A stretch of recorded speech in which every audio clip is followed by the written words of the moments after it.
more. Like, we're low-key going up right now.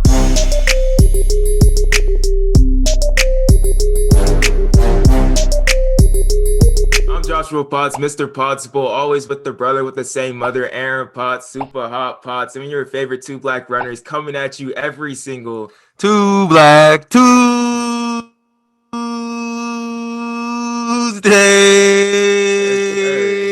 yes, sir. Yes, sir. We back. It's a Tuesday somewhere, most definitely. You may not be listening to this on Tuesday. It may be your first time listening to Black Runners podcast, where we're going to give you the energy that we give every single week to every single guest, because that's what we do. Like, we're sponsored by Tracksmith right now. Tracksmith has been a great with partnering with us through these rough times. Like, low key, it's been rough. Aaron knows it, like, for sure. So if you want to keep up with the Two Black Runners podcast, follow us on Instagram at Two Black Runners. Also follow the Running Report as well, where you can get all your running news produced for and by the culture. But Aaron, let's get into this podcast guest that we coming up, because we've been having a lot of big guests, a lot of people that just been great at what they've done. If that comes from the 400, the 100, and really like community activism, and now, but we've got a lot of people that have been great in the 800, bruh. Like, low key, should we change our podcast to like 800 runners or something? I don't know. Should we For change real it to that? though. Like, you know what I mean? Hey, we grew up running the 800. It's one of our favorite events. So it's only natural that we keep on bringing on the biggest and the best 800-meter runners on the men and the women's side. And it's just funny how it happened. Like, I wouldn't say that we forced it. We're like, oh, let's try to get only 800 guys and gals. It just continues to happen. And 800 runners, they're just different. So I'm super excited They are. about who we got today. I think a lot of people want to hear from him. So, because there's been a lot of talk going around on the 800 on who's going to win it this year, who's going to take it. There's so many factors. It's really heating up on the men's and the women's side. So, we're going to keep bringing y'all the best guests, and a lot of them just tend to be 800-meter people. And like you said, like the 800's been crazy, Aaron, but we may have the future 2021 Olympic champion in It's 800 on the crazy. podcast today, bruh. He's the 2012 London silver medalist in 800, number 4 all time in the 800 as well, 141.73. That's crazy. That's wild. That's He wild. was a young phenom for Botswana. He is the pride of Botswana as well. He's an entrepreneur, Forbes under 30 for Africa as well. We got Nijel Amos on the podcast, on the Two Black Runners show, bro. Nijel, how's it doing, bro? How's it going? I'm well, my brother. I'm one piece. How are you doing? Thanks for having me in the house. No Yeah, problem, man. man. No problem. Thanks for coming on. We really do appreciate you having on, because like we were saying, like, hey, we loved 800. Watching you and what you did, at 18 years old in 2012 was just crazy, and one of the fastest 800s that I think we've all seen, like, just ever. But before we get into all of that, because we're going to be talking about a lot about running, I just want to know, like, where are you at right now? Like, how are you doing? 2020 was crazy last year, and it was like, what was just like one good thing or one bad thing you would take away? What's one thing that you would take away from 2020 that was good or bad in your eyes? Man, I think one thing that I appreciate, I'm healthy. I mean, one piece I can still able to wake up and take one step again. That's blessings, my man. For me, that is. That's one thing I'm appreciating more from it, and just looking at the positive way of it, step by step. It's the year where we had to work one extra year for something we've been looking for 4 years, kind of work. So it added another kind of like, we just have to add another year in the work we've been doing for 4 years. Now it's 5 year old. Yeah, so thankful that we're gonna see the Olympics this year, and just to wake up. This life is just a blessing. We've all learned that through COVID. But moving into 2021, you got the Olympics coming on, and like we were saying, the 800 is stacked, and it always is. But what is like your biggest motivator going into the Olympics this year? And I'm just thankful to be going for my third Olympic cycle. I'm going to be giving a shot again and trying to make my dream come true. It's coming from my country. It's for me, it's a big thing, to get out to the deadline and being able to line up from 18 years and still be in the line. And if you look at all the race, the 2012 race, I'm the only guy still now in the line trying to get to the next line. So it's it's kind of I'm representing the kind of another generation, kind of another team, you know. Keep Yeah. it, and for me, it's just always trying to be better and trying to understand it good for because I look at the way that I got the results before I get to do the work. You know, 18 years old, I ran 141 from then started get injured, started to not get it right. So I then had to put on the work to get back to 141 again, you know. Mhm. So I just have to keep on doing better. That's it. And that was one of the things we had AJ Wilson on a couple weeks ago too, and she's kind of like same as you. Like at 18, she was going to like world championships, and like at 18, you're at your first Olympics. Now you're 26. Like that's a completely you're so much older and wiser now. Like what would you say is like the biggest change in your mentality from when you were 18 going to the Olympics to now being 26? I think it's appreciating the work now. Yeah? Appreciating the work that takes to get to that line. You know, as 18, you just never anticipate that you'll be the Olympic line. And then you get there, you just want to enjoy the village life. You just want to see your why you just want to enjoy everything around. And suddenly the result come through too. You're second in the Olympics. For me, it's that year I had taken my share out of the year from being the under 20 world champion. I already had my share in the season. Heading into the Olympics was like, okay, it's a bonus for me to get to the medal. And then winning the first country Olympic medal was something that I kind of appreciated years after, you know, Mm-hmm. because yeah, I didn't do the work. I appreciated years after. I look back like, you know what, that was a big thing. I won this medal when I was 18, you know.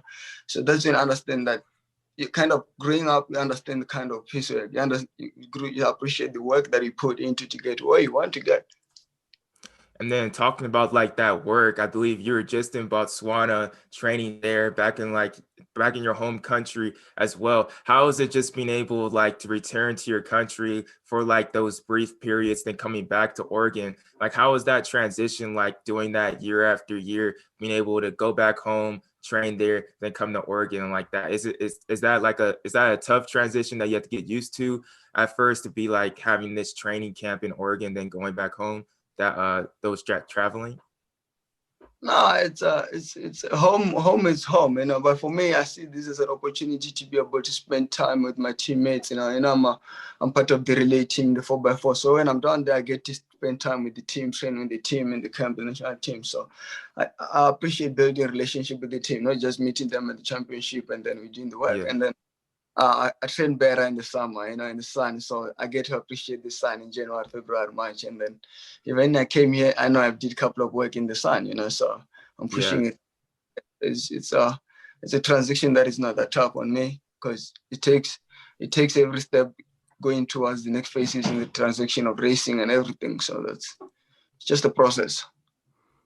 Wait, was it kind of tough? Like at first when you moved out to Oregon, you're all like, dang, it low-key be raining a lot out here. Was that sort of just all like, was that sort of just definitely like a Shock. different change? Yeah, a shock to the system, like a little bit?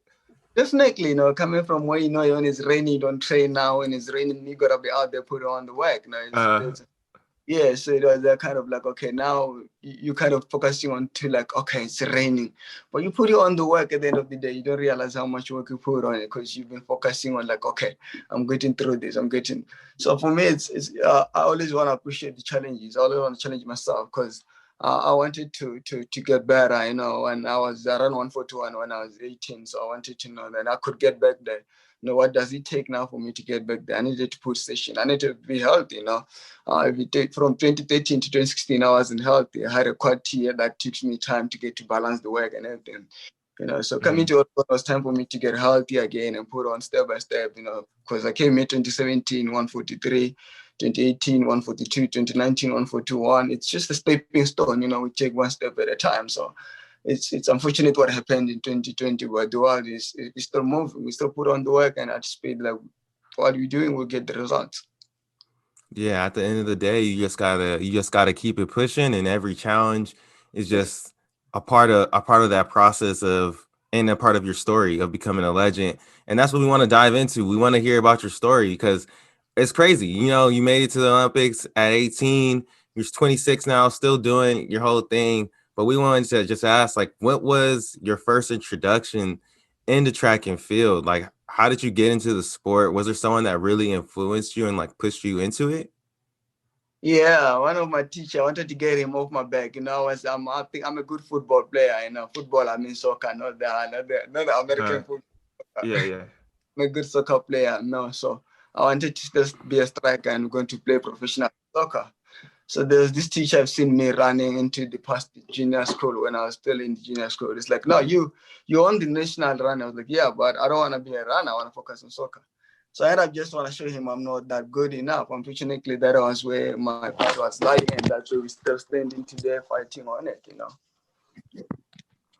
Was So there for me, was there a moment when you were like, wow, like when you first started, was there a moment where you were like, dang, like I'm really good at this. I'm really good at this track thing. Like I'm way better than at track than I am at football. Was there anything early on that gave you that indication? I think for me, that came into where I am. It comes with personally, where personally you are, what you want to do, what you want to achieve with the sport, you know, where you can get the result. For me, athletics was where football were 11. We're motivated by different factors. We're going through different stories, you know. I can put on the work as much as I can to win the game, but two guys, one guy needs to put on the work, we can't get the game done, you know. So for me, it Yeah. was now athletics is a point where I know you put on my work, I can get the game done and achieve the goals that I wanted to achieve at the end of the day in life generally, you know. Do you think it's sort of an out there question, but do you think if you ended up playing football, do you think you could have gained the success that you already have in track and field? Because like you're a high level elite athlete, like obviously you can get it done in the professional field and track. But did you ever just think about? Do you ever think about now? It's like, man, what if I just keep on playing football? Like, do you You're think you still could have young. made? Some days, some days I think so, and then I'll be like, you know what, I am where I am, and the path is looking as it's looking. I get to appreciate the path and get to like trying to be better in the path that I'm into it and trying to transit to be better in other parts in life too. Because generally our career is for short life, you know, we're passing through it, you know. So we appreciate the years we've been putting on to going through. As you go through another year, you appreciate it in this game. Yeah, and I want to know too, because like you made the Olympics when you were 18, and I don't think you didn't start running until high school. Can you describe to us like what was your first race experience like? Could you take us through that? And how old were you in with that first race that you ever had? Basically, I think I was running every day to school. I wasn't running, but I was putting on mileage. If I look back on it, I was putting on mileage every day because I was walking about 14 kilometers back from home and school, you know, every morning and evening. So I guess I was putting on the work. So when I transitioned to be a runner now, I had the mileage into it and I was able to be, because I was a fast striker, so I could be able to teach and just go with it. So as this time in, I could play a good 90 minutes, you know. So I was like, okay, that was good. The transited running, I could keep up. My first race was 5,000. I used to do 5,000 and steeple chase, you know. So Okay. we the transaction is trying to find where really I can really achieve the best, where I can be the best ability of my talent can be using. And you know, we settled in 800 and learned from it. You know, Hey, that's a lot better than the 5K. That's a lot better than the 5K. That's a that's, long one. but that is the most painful race in the track, my man. No debate, no debate, no debate. But once you started, so like when was that time when you're all like, oh yeah, like I'm an 800 runner, and I think didn't you start running like a little bit of the 4 as well? So like when was that time where you're like, yeah, like 800 is my event? Was it not until you got to like U20 World Championships where you figured that out? No, the year before that, I did the African Junior Championships in Botswana, ran 147. And then, okay, 147 is get to be like, okay, from the World Champ Youth, I still ran 146. And then I took it from there, and the year 143, we ran 143, like, okay, this could be my race. But I was doing 400 as my speed race. I still do 400. I still run 44.9. So still in 2015 when I had a 44.1 split in the release in Beijing as well, like, okay, I got the speed, you know, but the endurance and the speed balance helps me better at running. But I can't, you know. Yeah, and what's crazy is so you start off during the 5K and around like high school age, and you like you said at the African juniors you ran like that 147, but you go into U20s and you take the dub and you ran 143. What was your mentality going into U20s? Was the plan to win? Because I think that was a big PR for you. You went from 147 to 143. The big mentality to was myself. I was fighting with myself, not the field or anyone. It was like myself to say, okay, I just ran 143. Will I ever do it again? Okay, this is a big championship, Maybe if I could have a race between this and championship for me to see where I am really, because that was my transition from 147 to 143, So I had to get the trust before getting the championship, but unfortunately I didn't have the race that would transit me into it. So when I get done there with the I was like, okay, I'll get it done. But then when I get to the final, being able to run it again and getting the championship record, it gave me confidence to know that, okay, this is where I am at the moment. This is my shape. This is what I could deliver, So getting to the Olympics, I didn't think much about, okay, I want to improve this. For me, it was just like, okay, wherever it will take me, but enjoy being in the Olympics, learn the experience. You'll be better as you grow up, Yeah. Yeah, but unfortunately, at the end of the day, when the curtains were closed down, I walked away with a safe silver, So that was something that happened that wasn't really planned, that wasn't anticipated. I just flowed with the flow, and the flow took me there.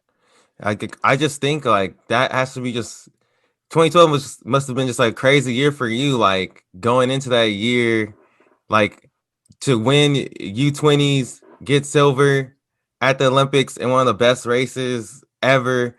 Like, did you ever think all of that was gonna happen? Like at the beginning of the year when you started running, started training seriously, was it like it wasn't like, oh, winning the Olympics is the goal, but somehow you ended up there.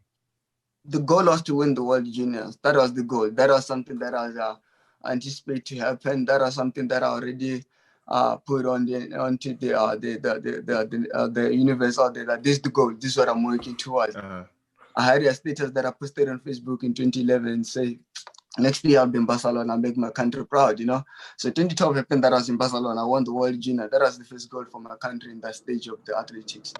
So for me, that time I was working towards that. When I achieved that, I was satisfied. I walked out of there, like, just walk down there, learn, you get to the Olympics, you race, heat, same final. Oh, I'm into the final. Okay, get to the final, roll with it, cross the line. So now the transition, you can only get better from here. Yeah. But again, you can only get better from here. But again, you can understand what did you take for you to get here. So for me, that was the transition that I can only get better from here. What did happen? What exactly did I do to get here? But along the way, I got injured, so the injury that took me out for years that I have taken to be in and out. But what was really interesting that even though in those years I'm not showing up with the world champ, in the champions that in the first place, I'll still be world number one, world number two fastest. I still deliver 142s. I still run a first time, but not the championship time. Because I wasn't able to train and fit enough to train for a championship. But for first race, I could deliver first race, I wasn't healthy enough to train all the 3 sessions in a week. I could do 2 sessions in a week. I could do 1 session in a week. But for championship, I need to be strong enough to run hits in final and final. I wasn't healthy enough to do that until I transited to OTC. Now I had to work around it here, and then I get to be able to go and win the African champs again, be able to run back-to-back 142, 143s, and be able to run 141 again. So it's the transition where I'm still trying to find the real ground and learn and growing up with it, because eventually you can run around the ground, but you need to be able to know, run around the ground, where are you? Learn, not even have to look at it, Like we did in Zurich, we could have run we did a good race, but we went 48 because we're excited about it, we're excited about the fitness and how things were, but it's about learning, getting it and learning how, okay, I'm here, how does it feels, and learning, going through it. I don't have to kick, I don't, so I'm in that stage where I want to learn and want to see what else can I do, I've won the Diamond League 5 times. What else can I do out of that? That's why I'm there to learn. Yeah, that's just really sounds awesome because you can just tell. I didn't know you at 18, but you can tell how from seeing that you just came into the sport like coming in at 18 and you're able to have that such great success, but you've learned so much since then and been able to get to these big stages constantly. Like honestly, bro, Aaron, every single year, this dude's running under 144 or faster, like every single year, super consistent. But before you got there, you were just that kid getting onto the world stage for the first time. And I know you had the confidence and your goal was to get to World Juniors. But like, what were the nerves like when you lined up at the line for the first time at African at the African Championships, then at World Juniors and the Olympics? Like, were you nervous? Like, I know that I feel like that could be scary. Like, that could be low key kind of scary around all that. Where did you have any type of butterflies? Oh, I think it comes how you view it when you get to the line, how you see the stage it is. For me, I see it as a time where I need to appreciate the work I've been going through, the pain I've been going through coming to this line. You know, because you run after the World Championship, like what's next? Okay, the African, you put on work for that, you know. So all the pain you take, you're looking forward to say it's for this. So when you get to that line for me, it's like, okay, this is where you are at this stage where you appreciate the pain, you see how far the pain will take you into. So I never really get scared when I get in line or get the fear of it because I just want to appreciate the work that I've been putting towards it. I appreciate it to be in that stage and doing that again, you know, because getting to another line, there's always a challenge. You never know. That might be your last line in our sport. We know. Yeah. And in our sport, you're only good as the last race. So you look at it, you know, that's just how things roll on it, you know. And going into these races, like you just said, seems like you had a good mentality. You were just very mature, like mature at a young age. But did you ever like going into that race at London? Did you ever look at the field and you're like, because David Rudisha was just so hyped up. Just everyone in that race. There were so many competitors in that race that you're going to as a young 18-year-old. Were you distracted at all by the competition that you were facing? And did you have an idea that Rudisha was going to be going for the world record? You know, I was running on the blank pages. I didn't know anything. You know, when you just run, I was just Yeah. run.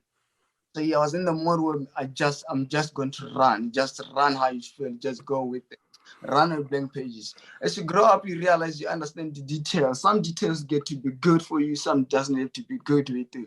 So as you grow up, want to be better, you learn the details that you have to throw. Which one can you use? Which one is going to harm you? You know. So for me, that's the transition. I was just there, blank pages. Now I had to pick up the pages and read details, and now I'm learning which details will work for me. Which one can I throw away? Which one can I use going forward? You know. Yeah. Hey, I like that, Aaron. Running on blank pages. I like that. That's a fire mantra. It is. Yeah, because really, and that's something you can use like running through life on blank pages. Like there's nothing limiting you. You know, you're creating your destiny. Is not about the people that are around you. So I think anyone can use that in all aspects of life. So one thing I want to ask you too, though, because like it sounds like at 18, I feel like when like a lot of times though, yeah, like when you're saying when you're young too, like you're just going for it. You just believe in yourself. You already know, and it's not like you're not older at all. You're only 26. Like you just you just already believe in yourself fully. But was there something like how you grew up that really like gave you this mentality to like be able to like think forward? And we're gonna go into this too because you've battled a lot of adversity with injuries, as you were saying. But is there something like some life lessons that you learned young, just growing up in Botswana that really have just formed how you are as a person? Definitely, no, man. I was raised by my grandparents. I really never known my mom or my dad, you know. So, raised in the farms, you know, get to learn how things grow. Get to learn. You get to see the patience of waiting for something to grow until you eat it. You know, you get to learn really things, really physical until you have them. You know, so that's all. I think the way I see my grandparents, even though they raised me, they lost their own 9 children. They still prayed and raised us. You know, so the faith that was around the family, the hope that was around the family, you know, and just getting out there from the village and change everything, you know, winning the first Olympic medal. So I think all those just build the person I am and how I look at things and how I appreciate getting to be able to do the next step again, you know. Yeah. What I'm really curious too is like, could you like describe Botswana for people who have never been there? Because I see you sometimes on your Instagram, like how you posting you at the track or you Oh, just of the beautiful. scenery of it looks crazy. It seems like a beautiful country. Like how could you describe like Botswana for us in a few words if we've never been there? Botswana is one of the unknown Iceland in the Africa where, you know, there's paradise, unknown paradise, you know. Hmm. The unknown paradise, you know, it's a place where there's the only place where mankind haven't destroyed what the nature have produced, the Okavango Delta, you know. So it's beautiful. You get to Okavango Delta, you find all the wild animals, it's natural, everything's still there, So I think it's a people always think when we say Botswana is South Africa. Now Botswana is between the landlocked country, between South Africa and all those countries. There's a landlocked country in between there. We've been stable with political wise. You are our sixth president independently, and we've always been stable. So I think it's a growing country nation, and the talent that is coming out there. In 2028, 2038, we'll be sitting down dominating really sport. So for me, if you think I've seen talent with me, I've seen talent. I'm not talented compared to what's coming. Dang, Yeah. I like that. That makes me excited. That makes me Yeah. excited. I mean, because they brought you out at 18, ready to go, and you still been killing it. So I'm excited to see what other killers we see coming up soon out of Botswana for sure. Yeah.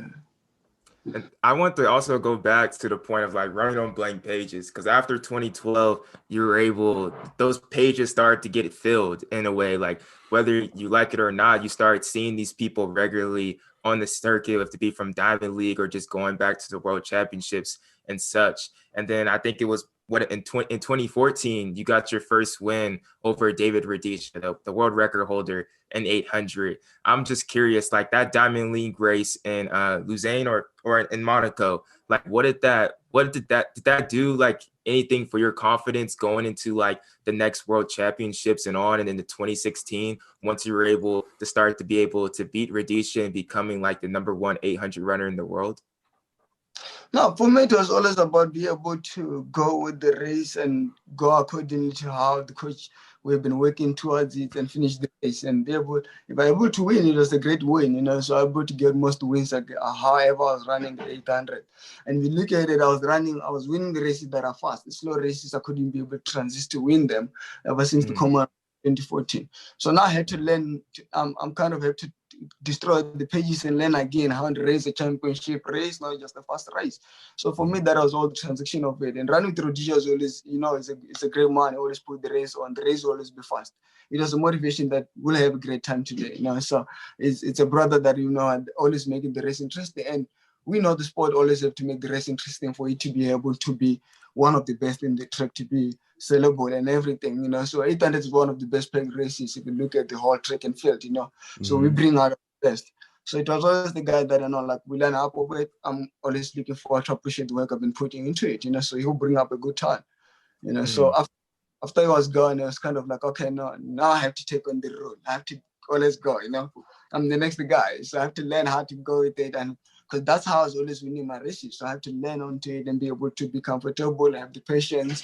If you look how I ran 141 in Monaco, I had to be able to be patient in front, and be able to transit on my speed and be able to bring it home. So I had to learn all those and be able to know that I'm capable of doing that again. I'm capable of having it. It's on me. So I think it's all about learning, transiting into each and every season. It's different. Yeah, when I think about you, Nigel, I'm just like, this is a guy at 18 that ran 141. Like, I think everybody always thinks about that. And you've put in all the work, and you have so much talent. So I feel like we're all like, everyone has just kind of been like watching your career develop, because Rudisha was that guy when he ran that time, and you were right on him. And then after that, you followed up and beat him, and you beat him. What is it like? Or I don't know if you ever think about this, but just think like Rudisha, I believe, was 26 when he set that world record and ran that time. Now you're the same age that he was at that time, and like now you have all this experience that you're bringing with you into the Olympics on, racing from the front, racing from the back.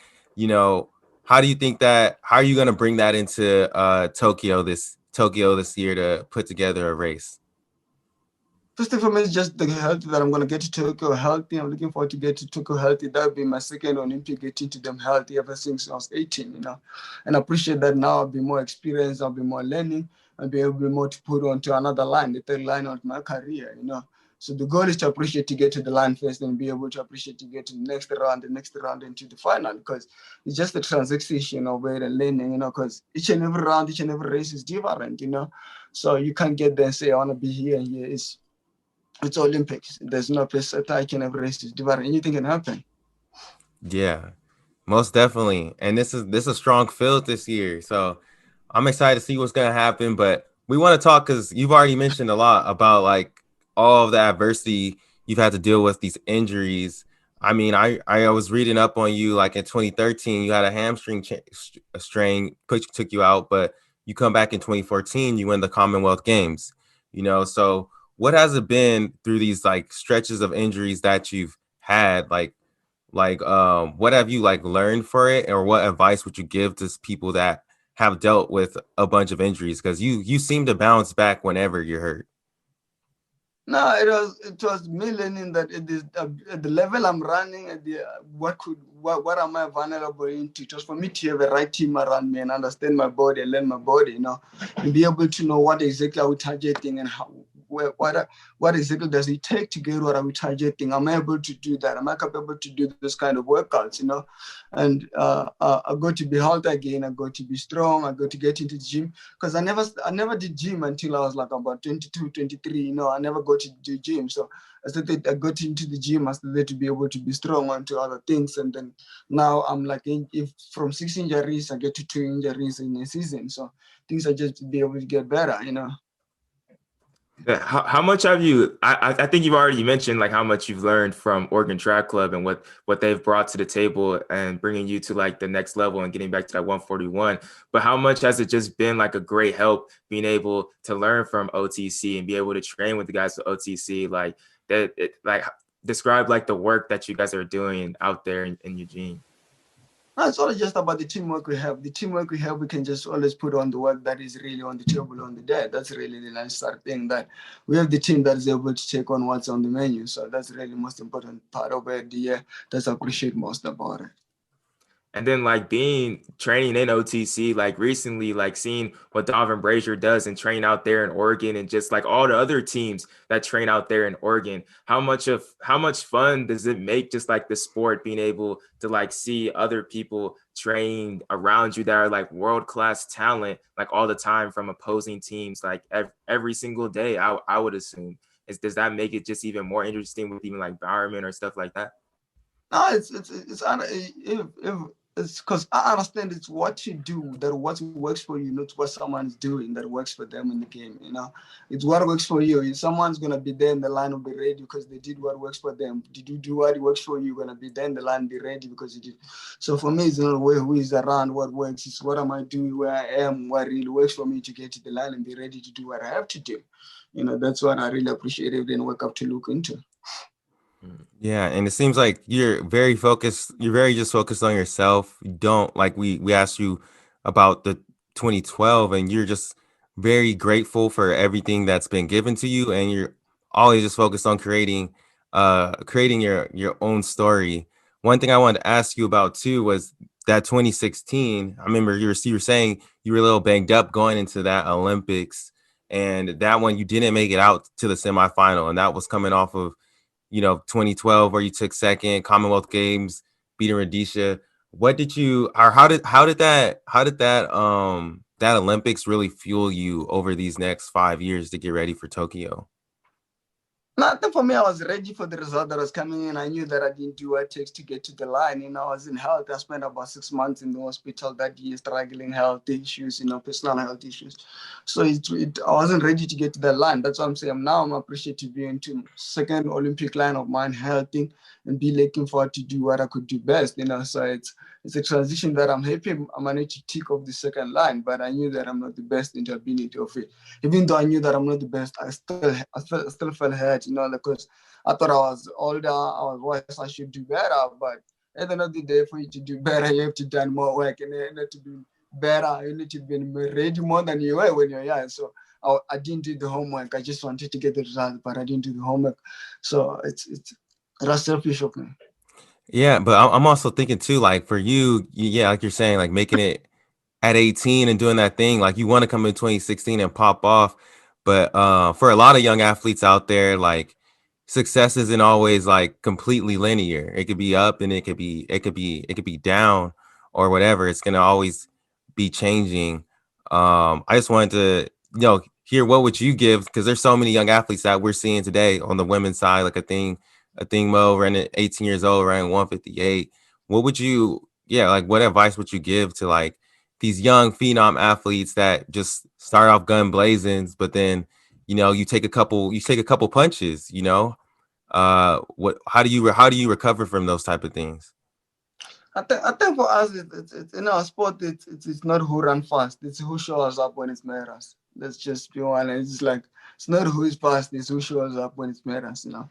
So it's always about put on the work and be able to be on the day when you have to show up and show up. That's all about it for me. It's not who's fast, who's what. It's who show up on the day really matters. And I could run 141 today. Next Olympics, I'm out in 148, in 152s. No, it's who show up when it matters. So you just want to be ready for showing up when it matters and be able to deliver. Hey, what you said? What have y'all done? What have you done for me lately? You know, you got come ready, come ready. I want to talk about that. Like, it matter when it's showing up when it matters. Like, how long did it take you to realize that? Was there a moment where did you realize that when you came into it at 18, or was it not until like missing like 2016, or was it not until the Commonwealth Games in 2014? Like, was there a moment, or just when did you start realizing that that's when you show up that matters and not just all about the time? For me, it was when I transit from, because when I was in South Africa, I was always running 142s, 142s, as well as world leading, world number 2. So it was for me to say, now I want to transit all that result to a championship result, you know. That's when I wanted to show up when it matters. That was what I'm working towards, and that's what I've been working towards, getting the African Championship into it, and going towards to say, okay, we're looking forward to the next championship. That will be the Olympic, to see how much the work we've been putting into toward it, so that we're going to get the results of it. You know? Did that really come from like because you're running the fast times, like you said, in Africa, like 142 number 2 Yeah. all the time? Like, did that come from realizing that shows the matter? Because I feel like you having that number 4 all time, 141 73, like at 18, like that's a high goal that you put like really early on. Does it ever feel like that's just like hanging over my head? And you were able to get back there in 2019 with 141.8, but like before then, did it just ever feel like, dang, that's sort of like daunting? Because like I'm right there, I can feel it. I know I've done it before, but I just like just being able not to get there every single year. Yeah, I wasn't able to get there because I wasn't healthy enough as to get down there. I wasn't able to do what it takes to get there, to put on the work that takes to get there. You know, I'm still just young. I'm still haven't done some work that gets there. As I say, that one of the people get the result before and they have to put on the work. You know, so it takes me to get the work, to get broken, to get ready, to get put on, to get hating, get changing the coaches, to get all that I was taking to happen, to get changing the areas, to get to say, okay, this is what really works for me, this is what don't work for me. To be able to get back to that line again, say, okay, I'm here again now, but I want to be able to stay here. You know, now you're in that line, you say, I want to stay here. You don't say, I want to improve. You can't improve. You just arrived. So I want to stay in there before I could think about improving from there, you know. 100%. And like you're saying, like, I feel like for you too, like, yeah, you want to run fast times, but you want to win at the end of the day. Like, you want to win at the highest stage against the best people. And it's like, I think it's how you look at it too. It's like, bruh, I ran 141 at 18. That's, you know, what my abilities are. But let's get to the race. Let's get to the championship race healthy, and let's see what happens. Because I obviously have the ability to do it. It's just racing well when it matters. Yeah. I'm excited to see what you do. Also, like the current state of the 800, when we look at it right now, you know, we got Donovan in the U.S. You know, you got the matchups against Donovan Brazier, Bryce Hoppel. We saw Elliot Giles just run a 143.6. Like, how does this year's 800 lineup feel compared? I know, and when you were 18, it didn't seem like you were really thinking it. Or it doesn't seem like you really think about other competitors that much. But do you ever think about like this year's 800 class versus that one, how fast it is? It's if you're a runner, you get to understand, you get to appreciate that every day is a change. Every day is just like you wake up, there's a raining, there's a cloud, there's sunny tomorrow, you know. So you appreciate that someone can always come up, someone can always do something. No one has anticipated that I'll come out and run 141 in 2012, you know. So you get to appreciate there's always someone like me, there's always someone like you, there's always someone, no. But then you get to know that for me, it's always about being able to deliver, be able to understand my journey, and be able to know what does it take for me really to take what I want in that season, you know. So then I put on the work towards that, you know. That's all I want. Go ahead, Aaron. Oh, yeah, and yeah, like it is just about putting in the work to match up against these guys because we got a bunch of heat coming through in the 8. But how does it also feel to be like you're like a young vet because you started in the game professionally at 18, and these guys that we just mentioned, like a Jonathan Brazier or Bryce Hopple, they're like 22, 23. But it seems sometimes I feel like people forget, like, nah, like Nijel Amos is only 26. Like, he's really not that much older than any of y'all, just because you've been in the game for such a long time. Oh, I'm sorry, someone was calling Yeah. me. You've been in the game for such a long time. So what is it like to just being a vet, but you're still so young and you have so many years to go? Like you're only 26. No, for me, it's always been consistency. You know, it's always not always about where I am in the race. It's always about being consistent, being able to year and a year be able to come and do whatever I've been doing. Able to get it to be able to deliver under 145 each and every year. When I'm injured, it's 144.6. Is be able to be able to be consistent and be able to show up. You know, it's and as I said, that when time for me to show up in matters in championship, I wasn't showing up. So I had to learn and be able to learn. Look, okay, I'm going to a championship. Now we head into the Olympics. I need to show up in the Olympics. This is what I have to do. This is what it takes for me to show up, you know. So I'm looking forward and working towards that because getting to the line, you got to just get yourself to the line. You never know who's going to be next in the line, you know. This is Yeah. what about my man, you know. Yeah, and there's also this speaking of being like that young vet, bro. Like most likely you can you're trying to get to your third Olympic Games, getting to that line, being able to be there healthy and compete. I know this is real far ahead, but 2024, like are you already in your mind? Are you how far do you like want to run? Because like, bro, you're 26 and already been to 3 Olympic Games.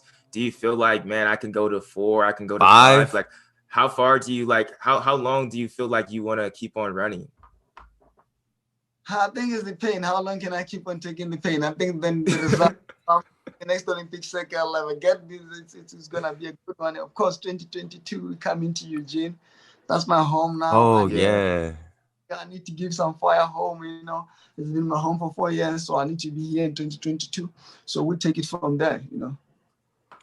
Yeah, that would be awesome. Awesome when it's in Eugene to go and get the dub there. Like that'll be crazy.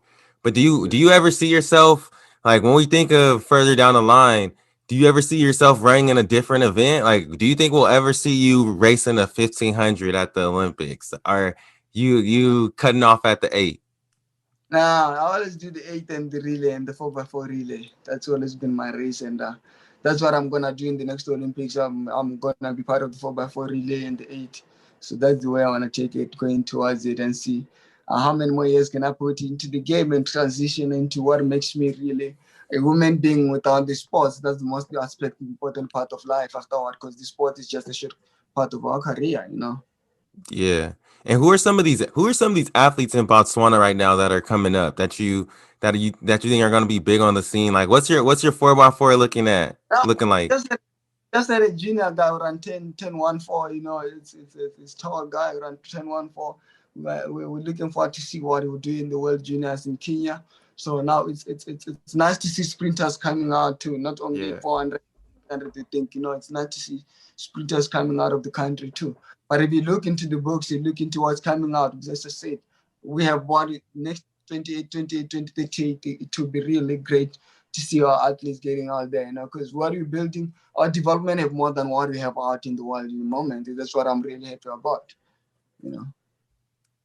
Yeah, that's sick. That's sick. Definitely getting like the sprinters too. That most definitely just be exciting. Just being able and like you kind of have like two track families and as well your track family here in OTC, and then your track family in Botswana. That's really just a dope feeling. Being able to all like compete at the Olympics is definitely going to be something exciting. But like, one more question that I think we're almost ready like to close out, just like being like that 400, 800 meter like hybrid, like what's the challenges that comes to that? Like, right, you're gonna have to run an 8th and come back and run that 4x4, just running super fast all the time, pretty much. Like, what are the challenges for you in that type of training as your center? You've always been running the 400, but is there a little bit more center on the 4 this year to make sure that you can get out there? Like, are we going to see like a 43 split, my guy? Like, is that the goal in this 4x4?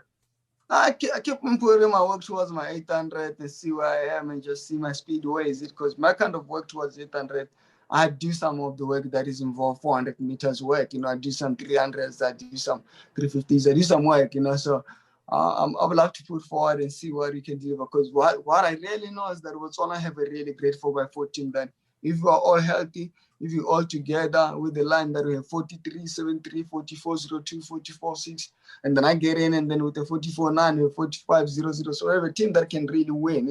You see what happened in Rio. We fall down the line. We could have won a medal. So if we can put everyone together, we can get a really great result in the next Olympics, and that's what we're really working towards into too. To give the fight in that relay. Yeah, no, we would love to see that. We would love to see y'all get that medal, take home that gold. And definitely, I always just like seeing the 800 runners in the 4x4. I love seeing it. I love seeing them show up some of these sprinters. I can't lie. But I also wanted to ask, this is just a random question too, because you said you're gonna run until like just see how long you could take the pain really, and with the 8-4 combo, you're gonna take a ton of pain. But is it true? Is it true? Is it true that after that racing, did you leave on a stretcher after the race at the first Olympics that you did, that 141? Is that a room? Oh my goodness. My one was better than my first 141. When the first one I wasn't prepared for it. My second one I was more prepared for it. That's the difference. That's crazy, bro. That's crazy. Do you remember that pain, or is it just like, what's that feeling, Aaron? Isn't there like a feeling where like you block out the pain, like you can't remember it? There's something that's called, but like you can't remember. Like if you break your leg, you don't remember how it feels, but like adrenaline. Do you remember how much that 141 like hurt afterwards? No, that's the beautiful thing about the human body. We learn to forget pain. If we could remember how it feels, we'll never go back and do other things again, really. So that's the nice thing about the human body. You forget the pain, you understand the feeling, the good feeling. So it's working towards getting another better good feeling in the next round of Olympics. It would be nice for me to deliver another medal for my country, So the second one and first one again, so it will be like a beautiful thing. I'm just working towards crafting my own story and working my own journey, So that's it. Yeah. And I would definitely like being able to talk to you for these past like 50 minutes. Like, I feel like you're definitely a wise person at a young age, at 26 years old. And like, you've also applied that to different fields in your life, including one being like the business field. I mentioned early in the show, Forbes 30 under 30 for Africa. And like, you also started like your own like business as well called Chase Dream Empire, and where you do a whole lot of things. Like, what was just the inspiration to that, being able to cross over, not just do great things in the track world, being able to do things great outside, and like being a businessman and such like that? Chess Dream Empire started to be a home of, second home, so we call it a dream of second home. So we wanted to focus on guys who just come out of prison, trying to find identity again in a community, So we're taking this kind of guy under us, under the wing and mentorship, and get through the security work and get through the company in every aspect of it, and that knowledge and what they learn when they're in prison. So we call it a home, a home of second hope. So that's how Chase Dream started. And we ventured to have a couple of business ventures under it, and people coming and widening up to the foundation that I have, Nijel Amos Foundation. It's just all about trying to fight for the welfare of the people, around, and improve the community lives and everywhere we go, Is there anywhere that like people listening could do to help the Chase the Dream business venture? Any website or anything they can go to? Yeah, the foundation, you can go through the foundation, see how you could be part of the foundation, because the foundation is the pillar of Chase Dream Empire, After chasing Dream Empire, where we help you to get back into the community, you learn. You want to give back to the community, chase Dream Empire. The foundation is there. It's your funnel to get back into the community and pass it to the next person, So for me, it's learn about it because I was raised by a lot of families. You never had enough space in my family home. So I had to grow up and learn to say, okay, we could grow up and put together and learn to make a space for another person. How will it be? So that's all of what you want to achieve. And how was it like getting that responsibility from like Botswana once you got that medal and all the things that you're able to do for your country and be like be a voice in a way. And like, cause I seen after like that London 2012 coming back, you got 6 cows, which is I think that's pretty big. That's pretty big. I don't know what the exact equivalent is that to like here in America, but getting all of that and like people being able to look up to you, how has it been having that responsibility on your back for these past almost 10 years? It was beautiful, a way of saying they appreciate where I come from because I come from the farms. For me, I got the kettles, I know how to take care better of them, but for me, it was a kettle is where we appreciating what you're really doing because you get it, you give it to the king, you give it to to one dignity, to one dignitaries to say we appreciate what you're doing. So it's a form of we're appreciating what you're doing, a form of like the highest form of weight, of appreciation in our own culture and everything. Yeah, I'm sure you made your grandparents so proud. So that's awesome. That's awesome. Definitely, it's where blessings come from, my man. Blessings come from my grandparents. How is it too? Like we saw you made it under that the African Forbes 30 under 30. Like what was that like when you got the news that you were on that list? For me, it's the amount of the impact we've been making in the life of each other around and people around us. When we venture into the security, when we venture into all the business ventures, how I managed to widen up my brand, the impact I managed to do towards outside athletics, what athletes managed to do around me in Africa and around. So that's for me, that's our weird. And we appreciated the work to be able to get under Forbes Africa under 18 and put on the work to say, we want to achieve the impact and keep it widen up into Africa and grow up from there and change lives. Yeah. No, and that's awesome to see. You've been such a leader in your country and to others at such a young age. You've done so many things to be a leader in your field. But another thing I wanted to ask you about was like we saw something too like, about your passion for music. Like you were DJing for a little bit as well. DJ Zero, we saw that. I'm still DJing. Put good money, good fun, Hey. and I'm doing. Has music just always been a passion of yours growing up? No, music started when in 2013 when I got injured, and now I started to worry about running again. So and then I had to find something to avoid being mentally injured now, not only physically. So music got into be there something to take time out of my mind of wondering when am I going to get healed again, when am I going to run again. And then I developed passion. I learned about it. I started to be good on it. I learned the joy, the passion that comes with it, and then I just get started to be a DJ in that line, and that's I still keep on playing whenever I go to a private parties when I'm back home and all those, it's interesting all around the world. When you guys like work out at like OTC, maybe like in the weight room where you guys just hanging out, do they be giving you the aux? Like I don't know. I think we play our own music. Everyone play their own songs, we all have our okay. role. So it's, we work as everyone have their own. It's a dinner table. Everyone have their own favorite food in the table. Well, we gotta tell them at we gotta tell Otto Joshua at Tokyo like when Nigel if Nigel take home gold in the 800, we need one of his songs playing on the stadium.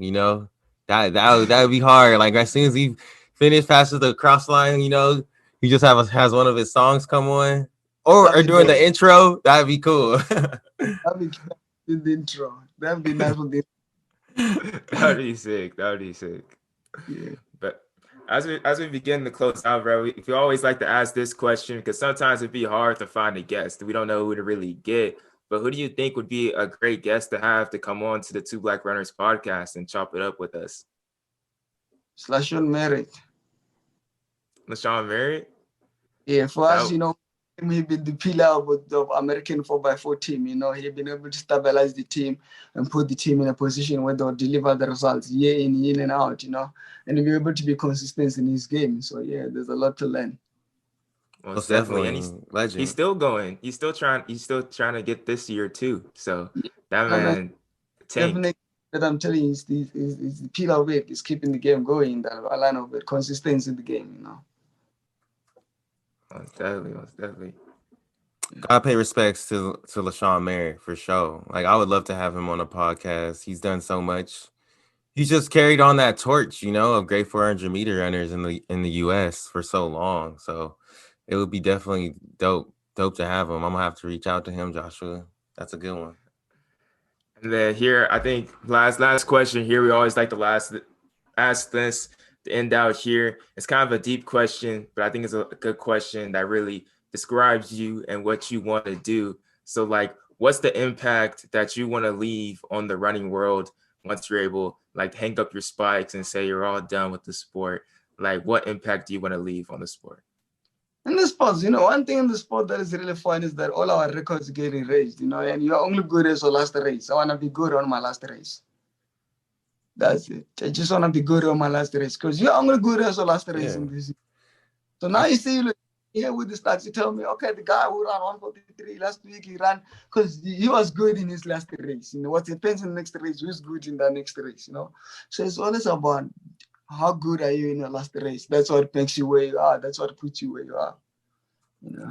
Hey, so I expect he's still gonna go out on top. He's gonna go out on top for sure. I can see that. Be good out. Way out good.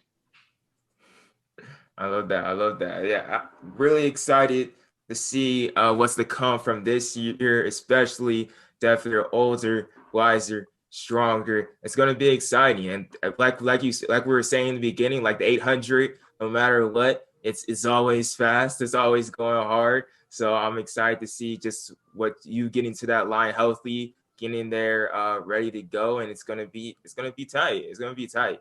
Really, it's a pleasure to have you on the podcast today. Really do appreciate it, bruh. Aaron, you got anything else to say before we close out? Yeah, just everybody listening. Really appreciate everyone tuning in. If you listen this far into the podcast, you truly are a day one homie.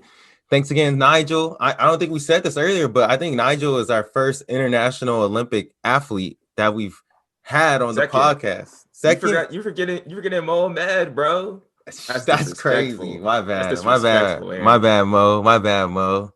But either way, I mean, does he have a medal though? I ain't trying to get on what I'm saying. But anyways, not like that. We're gonna close it out though. You gotta see him next week, bro. You gotta see Mo on the trail next week. Make sure they punch them more. No, hey, we ain't gotta talk about Mo no more. I'm messing this up. But anyways, thanks again, Nijel, for coming on. We truly do appreciate you, bro. And we're excited to see you at Tokyo this year, man. I mean, hopefully we run into you at a meet or something too. My brother, bless. Thanks for having me too, and I appreciate it. No problem.